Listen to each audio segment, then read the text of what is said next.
Welcome to Sleepy History Stories. Settle gently into this quiet moment wherever you are listening. Tonight we begin a slow journey into ancient cities, places of stone and wood, narrow streets and shadowed corners, softened by the steady sound of rain. Before we continue, you are warmly invited, in the calmest way, to share in the comments what time it is for you and where you are listening from. There is no hurry, simply a quiet connection across the night. Now, imagine rain falling over an ancient city just before dusk. The sky is low and gray, and water slides down clay rooftops and drips steadily into the streets below. There are no smooth pavements or drainage grates. Rain pools quickly, turning packed earth into slick mud. The air smells of wet stone, smoke from cooking fires, and damp wood. This is daily life in a city without modern protection, where safety is fragile and constantly tested by the environment itself. Ancient cities were built close together, often surrounded by walls, not for comfort, but for survival. Inside these walls, space was precious. Homes leaned against one another, sharing walls, roofs, and sometimes even doorways. Streets were narrow, winding, and dark, designed more for defense than for ease of movement. When rain fell, light faded quickly. Torches flickered, reflecting off wet stone, casting long, uncertain shadows. Visibility dropped, and familiar paths became harder to read. One quiet but important historical fact emerges here. In many ancient cities, including those of Mesopotamia and early Rome, streets were intentionally uneven and sloped. This was not for comfort, but to encourage rainwater to flow away naturally. Even so, flooding was common, and standing water often remained for days. This water became a hidden danger, breeding insects and spreading illness long before anyone understood the cause. As rain continued, people retreated indoors. Doors were simple wooden panels, often unsecured. Windows were small or non-existent, covered with cloth or shutters rather than glass. The sound of rain outside offered comfort, but also masked other sounds: footsteps, voices, sudden movement. In cities without organized policing, personal safety relied heavily on awareness and community trust. At night, especially during storms, this awareness was dulled. Ancient city dwellers learned to move slowly and cautiously. Rain made rooftops slippery, increasing the risk of collapse.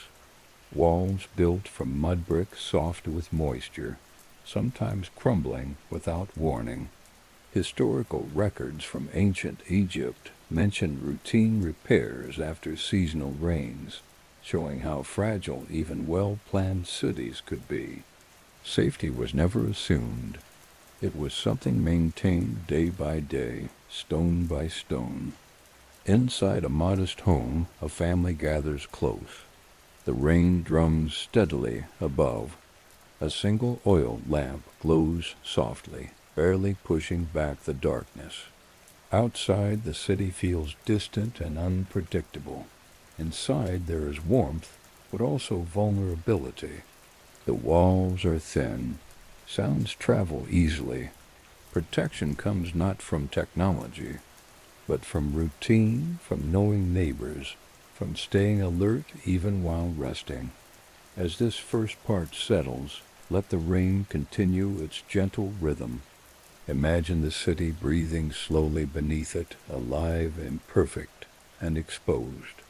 Ancient life moved forward in this uncertainty, one quiet evening at a time, shaped by weather, darkness, and the constant need for care.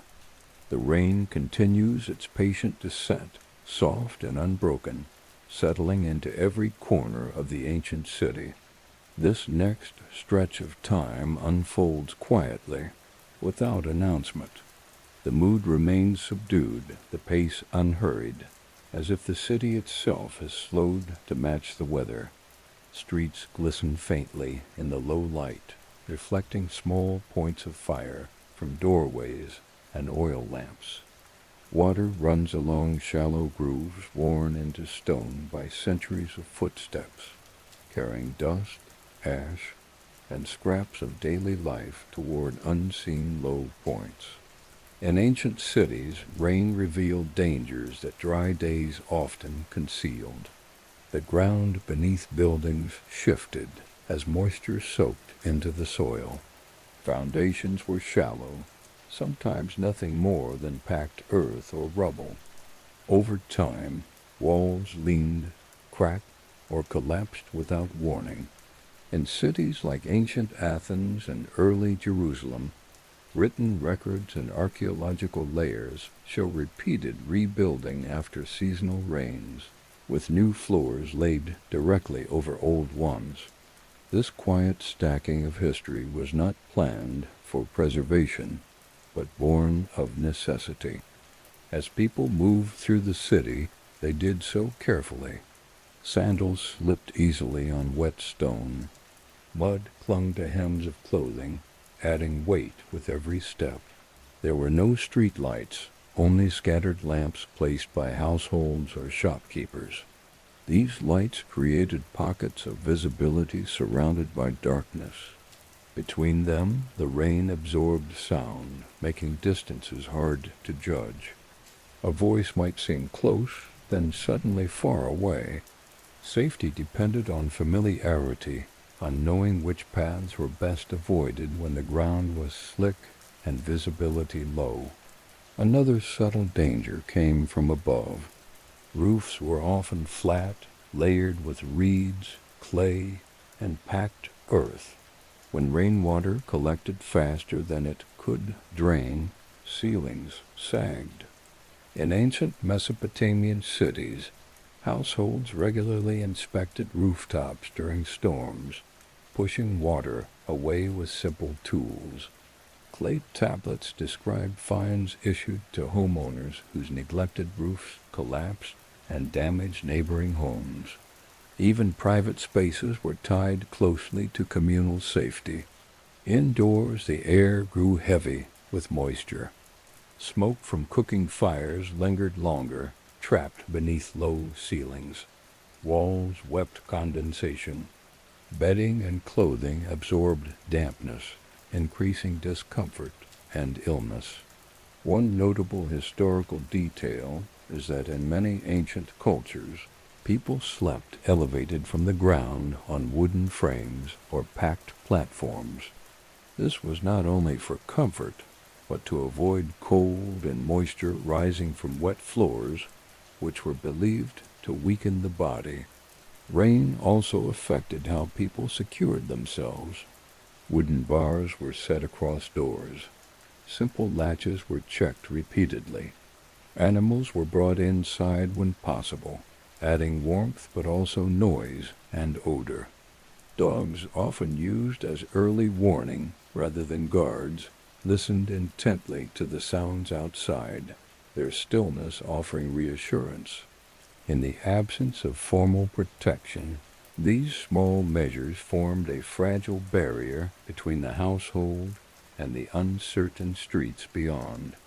As the hours passed, the city remained awake in its own way, not bustling but listening. Rain soft edges and blurred boundaries. It slowed movement, limited sight, and heightened awareness. Ancient urban life was shaped by these conditions, teaching patience and caution through repetition rather than instruction. Let the sound of rain remain steady as this moment stretches on. The city does not resolve itself here. It simply continues breathing quietly beneath the weather, waiting for the next slow turn of time. Rain settles deeper into the ancient city as the night advances, turning familiar spaces into something subtly altered. The streets, once navigated by memory and habit, now demand attention with every step. Water collects in ruts and low places, concealing uneven stone and discarded debris. Movement becomes slower, more deliberate, as people learn to read the ground by feel rather than sight. In a world without modern protection, caution is a daily skill refined over years of experience. Within the city walls, density brings both comfort and danger. Buildings press close together, creating shared warmth, but also shared risk. Fire, rot, and collapse travel easily across narrow gaps. Rain reduces the risk of fire, but increases the threat of decay. Wooden beams swell, mud brick walls soften. Archaeological evidence from ancient Indus Valley cities shows repeated reinforcement of lower walls, suggesting that prolonged moisture was a constant concern. Maintenance was ongoing, quiet, and essential to survival. One often overlooked danger was the absence of clear boundaries. Property lines were informal. Alleys served multiple purposes, acting as walkways, waste paths, and drainage channels. During rain, these functions blended together. Waste flowed alongside water, the smell of damp earth mixed with organic refuse. Disease spread easily in such conditions, though its source remained unknown. Ancient medical texts describe illness following periods of heavy rain, linking it to cold and imbalance rather than contamination. Indoors, life adjusted to the weather. Activities shifted closer to the fire or lamp. Tools were repaired, fibers spun, stories shared softly. Windows, when present, were kept closed, darkening rooms further. One historical detail worth noting is that many ancient households structured their interiors around seasonal weather. In Roman cities, for example, rooms used during winter months were positioned deeper inside the home, protected from drafts and runoff. Sound carried differently in the rain. Voices were muted. Footsteps softened. This created unease, especially after nightfall. In cities without organized night patrols, people relied on collective awareness. Neighbors listened for unusual sounds, responding not with confrontation, but with presence. A door opening, a light appearing, a voice calling out gently. Safety emerged from visibility rather than force. Children learned these rhythms early. They understood which routes to avoid when rain fell, where water pooled, where walls felt unstable. Knowledge was passed quietly, through habit rather than instruction. This practical awareness formed an invisible map of the city, one shaped by weather as much as by walls. As rain continues its steady fall, the ancient city remains in motion, though slowly and carefully. Life does not stop. It adapts, softening its edges, yielding to conditions it cannot control. Let this image remain with you, the sound of rain marking time, the city enduring in quiet persistence. The rain deepens as the night stretches onward, settling into a steady rhythm that seems to slow the ancient city even further. Water runs continuously now, no longer a passing event, but a presence that shapes every movement and decision. Streets feel narrower than before, not because they have changed, but because caution presses inward. People hug walls, pause beneath overhangs, and listen more than they look. In a city without modern protection, attention itself becomes a form of shelter. One of the quiet dangers of ancient urban life reveals itself most clearly during long periods of rain. Waste disposal systems were simple or non-existent. Refuse, ash, and organic material were often discarded into streets or shallow pits. When rain arrived, It carried these materials through living spaces, soaking them into the ground and walls. Archaeological layers in cities like Pompeii and ancient Corinth show distinct bands of sediment formed by repeated flooding, preserving evidence of how water moved through daily life. These layers remind us that rain was not merely an inconvenience, but a force that reshaped the city again and again. Inside homes, families adjusted their routines carefully. Food was stored higher off the ground. Bedding was moved away from walls that felt damp to the touch. Fires were kept low and steady to dry the air without filling rooms with smoke. A single interesting detail from early Chinese urban settlements shows that interior floors were sometimes raised deliberately during wet decades, creating stepped living spaces that adapted slowly to changing conditions rather than rebuilding entirely. Nighttime heightened every uncertainty. Without glass windows, rain entered easily through gaps and seams. The sound of dripping became constant, making it difficult to distinguish between water and movement. In these moments, ancient people relied on patterns rather than certainty. Doors were checked at set intervals. Lamps were trimmed carefully to last through the night. Familiar sounds offered reassurance, while unfamiliar ones prompted quiet alertness rather than alarm. Social structure played a crucial role in safety. In many ancient cities, neighbors shared responsibility for one another during storms. A collapsed wall or roof affected more than one household. This encouraged cooperation rather than isolation. Written records from medieval cities, echoing much older practices, describe communal repairs carried out immediately after heavy rain, often before regular work resumed. Protection came not from authority alone, but from shared effort. As the rain continues, imagine the city resting in this delicate balance, vulnerable yet resilient, exposed yet attentive, every sound softened, every movement measured. The ancient world did not rush through nights like this. It endured them, learning patience through repetition. If you are still listening with me in this gentle rain, you are warmly invited to leave a quiet heart emoji in the comments.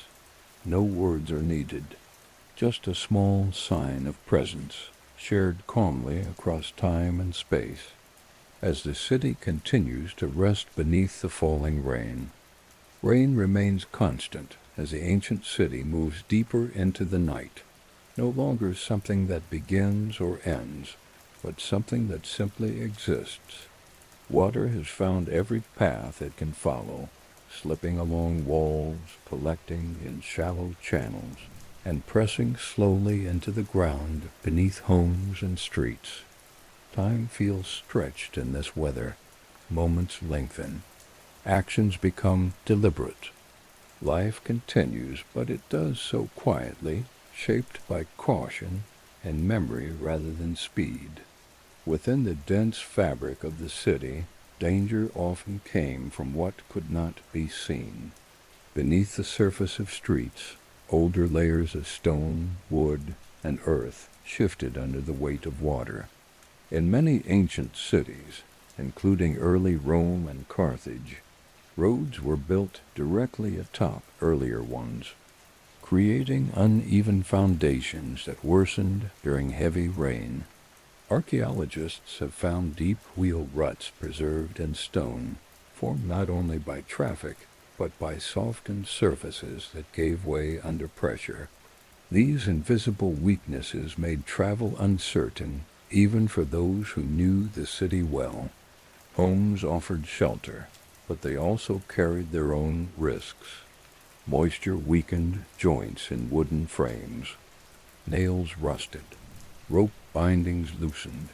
In poorer districts where materials were reused repeatedly, structures aged quickly.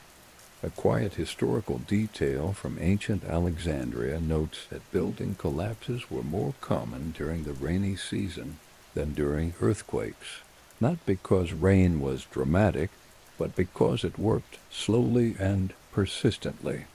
Safety was compromised not by sudden events, but by gradual wear. Inside, people adapted through habit rather than instruction. Floors were swept constantly to remove damped debris. Clay vessels were rearranged to prevent water contamination. Food preparation slowed not from scarcity, but from caution. Fires were carefully balanced, hot enough to dry the air, low enough to avoid smoke buildup. In some ancient Mediterranean homes, special shallow fire pits were used during wet weather, designed to keep flames stable despite drafts and moisture. This small architectural choice reveals how deeply weather shaped daily routines. The sound of rain against rooftops and walls created a continuous backdrop that softened all other noise. Conversations dropped to low tones. Tools were handled gently. Even animals sensed the shift. Livestock brought indoors stood quietly, conserving energy. Dogs rested near entrances, alert but calm, responding more to changes in rhythm than to individual sounds. In the absence of alarms or locks, this sensitivity to pattern became an essential form of awareness. Movement outside remained minimal, but it did not stop entirely. Those who traveled at night did so with purpose. Messengers, guards, and workers moved along familiar routes, hugging walls, avoiding low ground. In ancient cities without street signage, people navigated by memory and touch, counting doorways, recognizing the texture of stone beneath their feet. Rain made this tactile knowledge even more important. One historical observation from early Japanese urban settlements describes night travelers tapping walking staffs against walls to orient themselves in heavy rain, a practice both practical and reassuring. Illness lingered quietly in these conditions. Damp air affected lungs and joints. Cold seeped inward. Ancient medical writings often advised warmth and rest after exposure to rain, reflecting an intuitive understanding of environmental strain. While the true causes remained unknown, the association between wet conditions and weakness was firmly embedded in daily thinking. Protection, therefore, included rest, shared warmth, and patience. As the hours continue, the city does not resolve its dangers. It manages them. People sleep lightly. Fires are tended. Rain falls steadily, neither threatening nor comforting, simply present. Let this moment remain open and unhurried, the sound of water marking time as the ancient city continues its quiet endurance, waiting for the slow return of morning. Rain still holds the city in its steady presence, neither heavier nor lighter, simply persistent. By now, water has settled into a pattern, tracing familiar paths again and again, polishing stone with repetition. The ancient city exists within this rhythm, adjusted to it through long habit. People do not wait for the rain to stop. They move with it, live beside it, and plan around its certainty. As dawn approaches slowly, the dangers of the city shift rather than disappear. Nighttime concealment gives way to morning visibility, but rain blurs the edges of everything it touches. Light filters through low clouds, dim and diffuse, revealing surfaces soft by moisture. Cracks in walls become visible.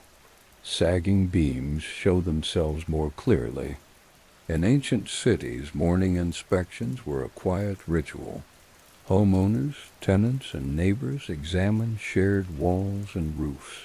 pressing gently against surfaces, listening for hollow sounds that suggested weakness beneath.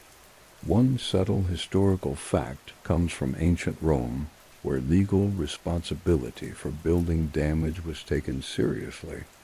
Records indicate that if a poorly maintained structure collapsed during rain and harmed others, the owner could be fined or shamed publicly.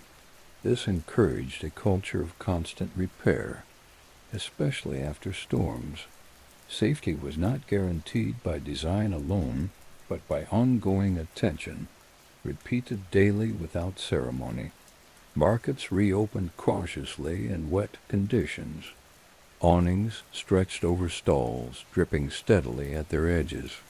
Goods were lifted off the ground, displayed on wooden planks or stone blocks.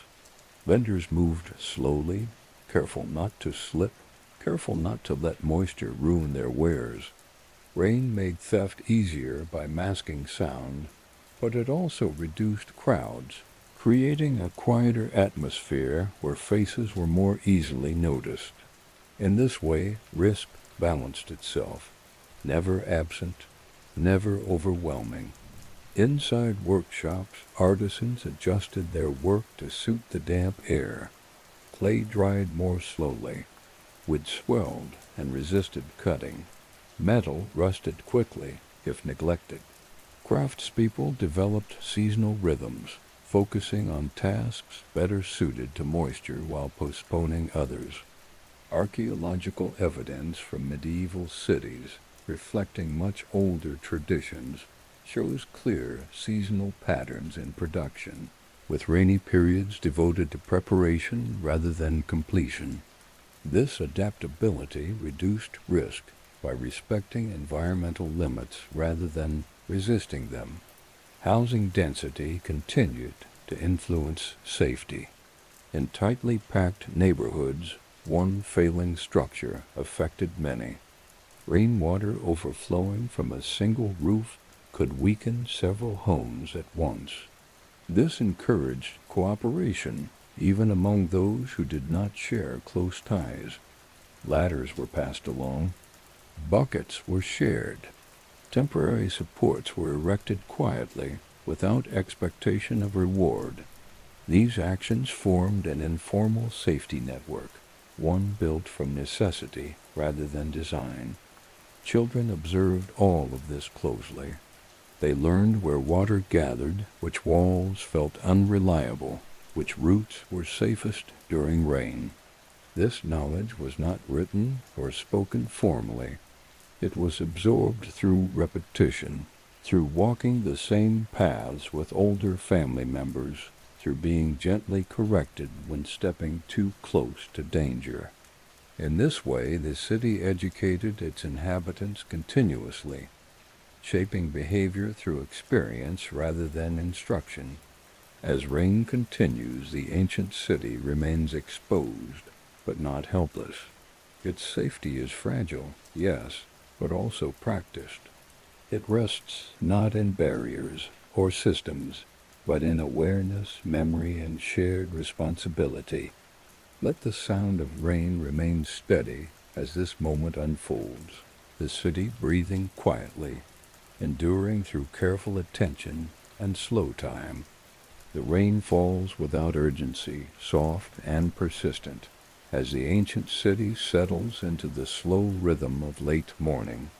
Streets glisten, reflecting dim light from the clouded sky above, and the persistent patter of water shapes movement and perception. People navigate with deliberate caution, balancing each step on slick stones across worn thresholds, and along earthen paths that have softened into mud. Every movement carries a quiet awareness, for in this world without modern protection, even the simplest act of walking is measured and attentive. Buildings lean close to one another, sharing walls and sometimes entire roofs. The close proximity provides warmth and shelter, but it also magnifies risk. Rain seeps through thatch and clay, weakening wooden supports and saturating mud brick walls. In many ancient urban centers, including early Babylon and Phoenician ports, repeated repairs were necessary to maintain safety during seasonal rains. Archaeological evidence shows layers of patched brick and repurposed timber, a testament to constant maintenance and quiet vigilance. Survival was a collective effort, reliant not on single structures but on the continuity of care across households and neighbors. The streets themselves carry both utility and danger. They are narrow, often winding without clear planning, designed more for defense against invaders than ease of passage. During rain, these alleyways become channels for water, debris, and even waste.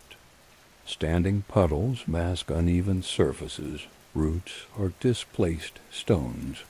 One historical fact is that in early Greek city-states, the engineering of streets prioritized drainage for sanitation, but frequent flooding still required residents to improvise temporary walkways or stepping stones. Awareness and adaptation were constant companions for anyone navigating the urban landscape. Inside homes, routines adjust to the persistent dampness. Families gather near fires that burn steadily, small flames illuminating faces and walls while drying clothing, bedding, and tools. Cooking continues, but with care. Clay vessels are placed above shallow flames to prevent cracking, and food is kept elevated to avoid contact with moist floors. In medieval European cities, similar practices were recorded, reflecting long-standing traditions of indoor adaptation to wet weather. Daily life becomes slower, quieter, marked by repetition and attentiveness. Sound plays a subtle role in safety. Rain dampens most noise, carrying conversations in strange directions while masking other movements. Footsteps, creaks of timber, and distant voices are muted and altered by continuous rainfall. Dogs and other animals contribute to awareness, reacting to sudden disturbances that humans might miss. In cities without formal guards or protective systems, this sensitivity becomes essential. Life relies on subtle cues and careful observation rather than alarms or locks. Trade and communal activity continue, but slowly and selectively. Market stalls are elevated and reinforced. Goods are covered with cloths or leaves, and interactions are intentional rather than spontaneous. The environment itself dictates behavior. In coastal cities like ancient Carthage, merchants adjusted their activity according to rainfall and flooding, demonstrating how urban life was inseparable from natural rhythms. These adaptations highlight a quiet ingenuity, a responsiveness that prioritizes safety and continuity over speed or spectacle. Children move carefully alongside adults, observing and imitating patterns of awareness. They learn where puddles gather, which paths are safest, and how to move near vulnerable walls. This informal education is woven into the fabric of daily life, preparing them for survival in a world where protection is never guaranteed, and every action must be tempered with attention. Imagine the city in this soft, persistent rain. Water glints along stone and wood, filling alleys and courtyards. Inside, warmth and fire contrast with the damp chill outside. Every footstep, every repair, every shared observation contributes to a fragile equilibrium. The city endures not because it is impervious, but because its people move with it, adapt to it, and care for it quietly, continuously, and patiently. Rain falls steadily, enveloping the ancient city in a soft, unbroken rhythm that both soothes and reminds. By now, the streets are familiar in their unpredictability. The buildings settled into the slow negotiations between stone, wood, and weather. Daily life moves forward carefully. Footsteps are deliberate, voices low, and every action measured against the persistent presence of moisture. In this world without modern protection, adaptation has become instinct, and vigilance is an unspoken companion. As the day progresses, the city reveals the quiet consequences of its density and construction. Roofs sag slightly under the weight of collected water. Wooden beams creak as they adjust to dampness. Mud brick walls darken, swollen with absorbed rain. Homes that appear secure in the morning may shift imperceptibly by afternoon. Historical records from early Mesopotamian cities indicate that residents frequently reinforced walls and roof during rainy periods, often using salvaged timber or clay, a practice that combined practicality with quiet ingenuity.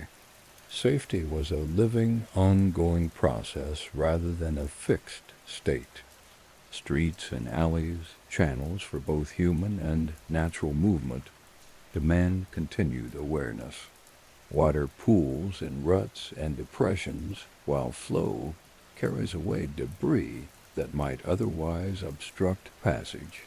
Traders move slowly along these paths, carrying goods elevated on planks or over their shoulders.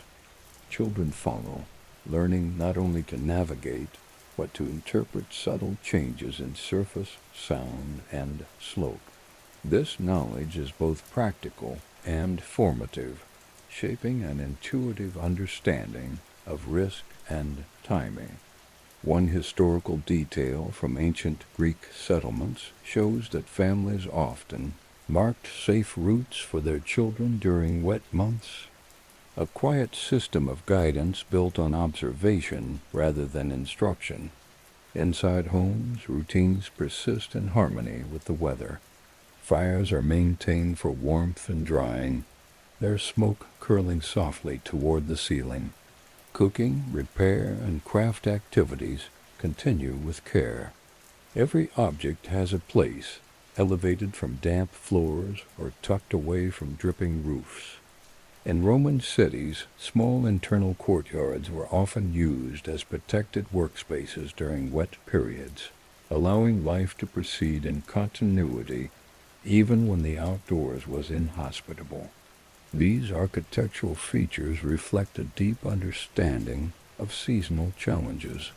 Sound, shaped by constant rain, becomes both a barrier and a guide. Conversations echo differently across wet stone, footsteps are muffled, and the city itself seems to breathe in rhythm with the storm. This altered acoustic environment heightens awareness, teaching residents to listen carefully for subtle cues. Dogs and other animals respond to irregular sounds, reinforcing vigilance. In this quiet interplay, safety emerges not from walls or weapons, but from attention, practice, and the slow cultivation of awareness. As evening falls, light fades and shadows lengthen, merging with the dark, wet streets and alleys. Households close doors, tend fires, and gather together. Meals are shared softly, tasks completed deliberately. The city exists as a living organism, maintained by small, continuous actions repeated day after day, season after season. One final interesting historical fact is that in early urban settlements across the Indus Valley and Egypt, communal response to flooding or structural weakness was codified into local custom, creating networks of care and mutual protection that functioned as early forms of civic responsibility. Now, as the rain continues its gentle percussion against roofs and streets, we come to the end of this long chapter in the life of ancient cities without modern protection. You are warmly invited to leave a quiet heart emoji in the comments if you are still listening, gently marking your presence as we share in this final reflective moment. This concludes the 8 parts of our exploration. The city rests beneath rain, enduring through vigilance, adaptation, and the quiet rhythm of life.